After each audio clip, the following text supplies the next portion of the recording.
Today we look at an upcoming shooter being built on Unreal Engine 5 and set for a 2024 release, Gray Zone Warfare.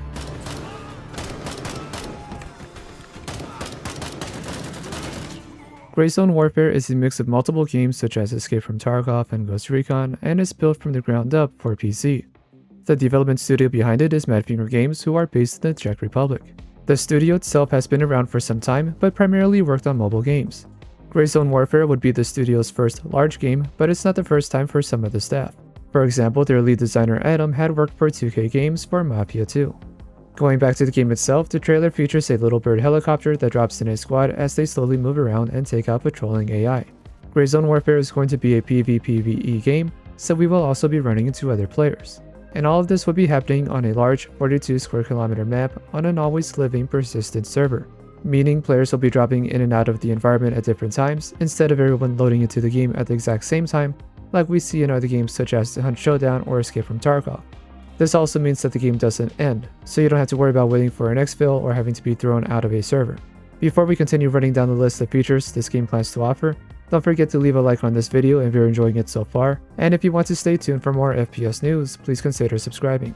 Just like Tarkov, Gray Zone Warfare will have different injuries that will affect your character and how they move and handle their equipment. You will also have to manage stamina, food, and hydration. The game plans to have real-world ballistics, which means there will be bullet velocity to account for, as well as real-world values for different ammo types. One thing that I'm currently looking forward to the most in a game like this is weapon crafting and swapping out attachments, which is also going to be a part of the game. In regards to the lore of the game, it will feature 3 factions, and will have a story it's trying to tell through the missions that you complete along the way. And that's all the information we have right now with what the game plans to offer. It was recently announced, so we can expect more news and info of the game in the near future. With Gray Zone Warfare being developed in Unreal Engine 5, this also does leave plenty of room for new features, equipment, and events and more things to do after the initial release. The game is also set to release in early access, so it won't be entirely polished or feature complete by release. However, from what we can see in this game, it looks very deep in development and very polished. Of course, we won't know for sure until we can play it for ourselves. So now let's talk about how this game could play out and what features worries me in its current state. One thing I kept running across about this game is that some people are calling it a Tarkov clone, and all I gotta say to that is... And? Do you really want Tarkov to be the only extraction shooter on the market? Imagine if the only battle royale on the market was PUBG. Just like battle royales, there's so much that can be done with a survival game, and more so with one that Gray Zone Warfare can offer. So if you are upset that other games are coming out and are trying to provide a better experience than Tarkov, don't be. Battlestate Games had years to provide and commit to their promises, and instead we continue to see the same issue from that game year after year. Let's look at other projects like this one that can potentially provide a better overall experience. The next thing to address about Gray Zone Warfare is how this game will be monetized. Since the development studio is known for mobile games, there's that thought that they may try to do the same thing here and fill the game with microtransactions. However, on a FAQ thread on their Steam page, Gray Zone Warfare is said to be a premium game, meaning you would have to pay to play, and there will be no microtransactions. This is a great start for this game and what it could end up leading to, as we've seen in Call of Duty's DMZ mode, which did feature microtransactions that gave players an advantage. It kinda makes the mode itself a bit useless. Survival extraction shooters like this are all based on risk, and when you can pay to reduce or remove that risk, it takes away from the spirit of this genre. Let's hope that Madfinger Games can keep their word on this in the long run.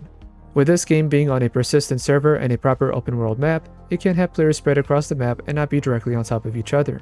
Depending on how this game works with its extracts, there could also be less players camping exfils to ambush or steal other players' loot. In short, my hope for this game is that there can be missions and objectives you can go for that have less risk and less players nearby. And of course, the more valuable loot will be in the higher populated and guarded areas. This could give new players a way to experience the game without it feeling like you're always in someone else's crosshair. One of the many issues I have with Escape from Tarkov is how the game tends to play out. Since Tarkov has limited exfil locations, it leads to players' movements and rotations being predictable.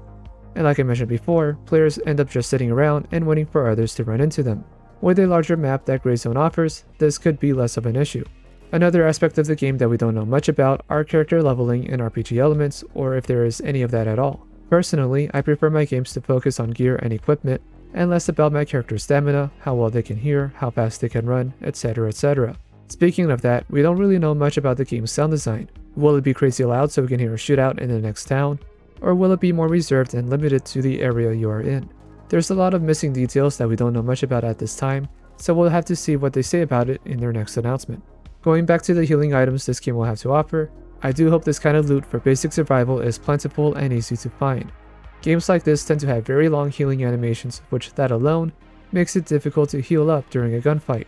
Having different wounding effects and not being able to run or walk at a normal pace is punishment enough. We'll have to see what the developers' intentions are with this kind of system, and just how punishing the game will be.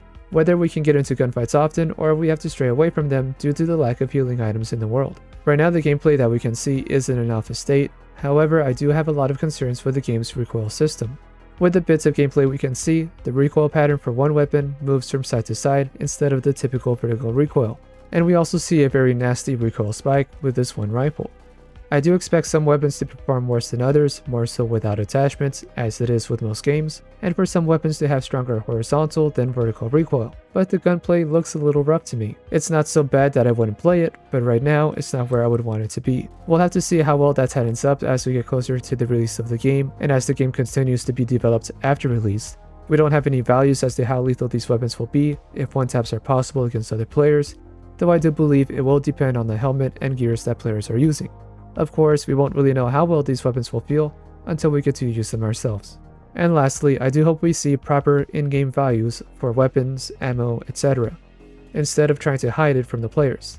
Again, this is another Tarkov comparison, as most description of ammo types and gear in that game are very generalized, and don't relay helpful information that tells the player what they can expect.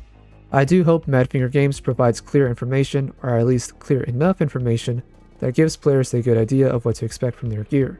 If you got in this far in the video, don't forget to leave a like and consider subscribing for more news about Gray Zone Warfare and other FPS games. And now it's time to scroll down to the comments and let me know what you think about Gray Zone Warfare, and what are your expectations for this game. Are you excited to see this come out, or are you skeptical? Let me know and let's talk about it. Until then, I am Mr. Rain, and I'll see you next time.